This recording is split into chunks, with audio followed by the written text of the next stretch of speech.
और war zone के सबसे संवेदनशील सेंटर पर टीवी9 आपको बता दें, ज़ेपोरिज़िया एटमी प्लांट में पहुंचने वाला है टीवी9 और थोड़ी देर में ज़ेपोरिज़िया प्लांट की तस्वीरें भी आपके सामने होंगी। आपको बता दें, पहली बार टीवी9 रिपोर्टर प्लांट के अंदर पहुंचे हैं और न्यूक्लियर प्लांट के अंदर की भी तस्वीर अब हम आपको दिखाएंगे।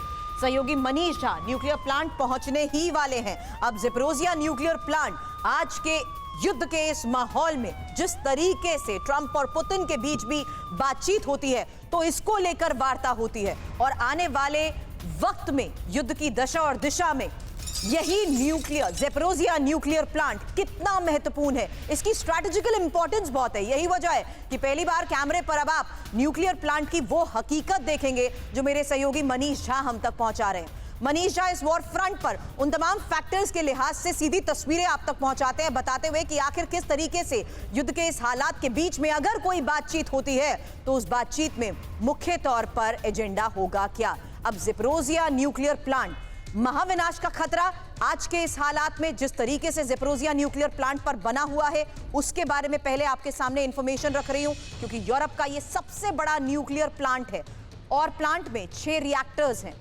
हर एक की क्षमता 1000 मेगावाट है।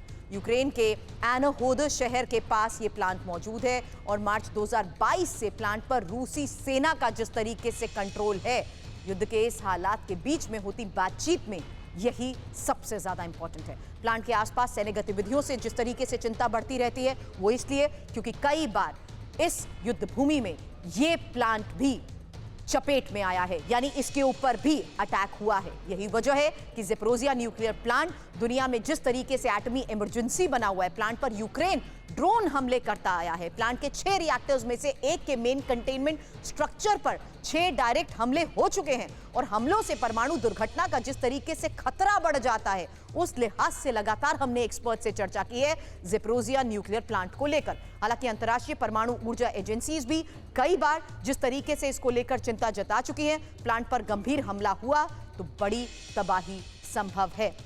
अब इस बीच आपको बता दें, मेरे सहयोगी मनीष झा इसी ज़ेपोरिज़िया न्यूक्लियर प्लांट के बिल्कुल नजदीक पहुंच चुके हैं, यहां तक कि अंदर की तस्वीरें भी वो आपको दिखाएंगे।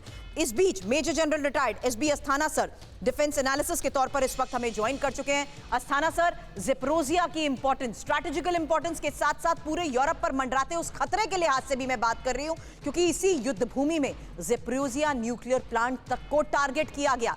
कितना इंपॉर्टेंट है ये? देखिए, ये न्यूक्लियर प्लांट बहुत ही ज्यादा इंपॉर्टेंट है। यूरोप के अंदर सबसे बड़ा न्यूक्लियर प्लांट है ये, और एनर्जी ना सिर्फ यूक्रेन को सप्लाई करता था, ये यूरोप को भी एनर्जी सप्लाई करता था।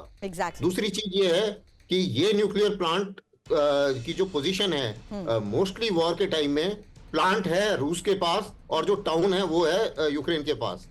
तो इसमें दोनों ही साइड इसके ऊपर ये काफी एक तरीके से सेंसिटिव हो गया है और यूक्रेन बोलता रहा है कि जी रूस इसके ऊपर हमला कर रहा है। रूस तो खुद वहां बैठा हुआ है, तो हमला क्यों करेगा। और इसी बीच यूक्रेन ने भी इसको भड़काने के लिए कई बार वहां पर हमले किए हैं। हालांकि जो उसकी जो कंटेनर्स हैं और जो उसकी ऊपर की शील्ड है, उसने उसको रोक लिया है और आईएईए ने हमेशा बताया कि नहीं, अभी तक सेफ है अंदर की तरफ। लेकिन आशंका तो है कि अगर इसके ऊपर कोई बड़ा हमला होता है तो उसके परिणाम बहुत ही भीषण हो सकते हैं। तो इसलिए ये प्लांट जो है ये काफी इंपॉर्टेंट हो जाता है और एनर्जी ग्रिड के लिए भी, यूरोप के इसकी स्पेशली यूक्रेन की एनर्जी ग्रिड के लिए तो ये बहुत ही बड़ा इंपॉर्टेंट इसकी महत्व है।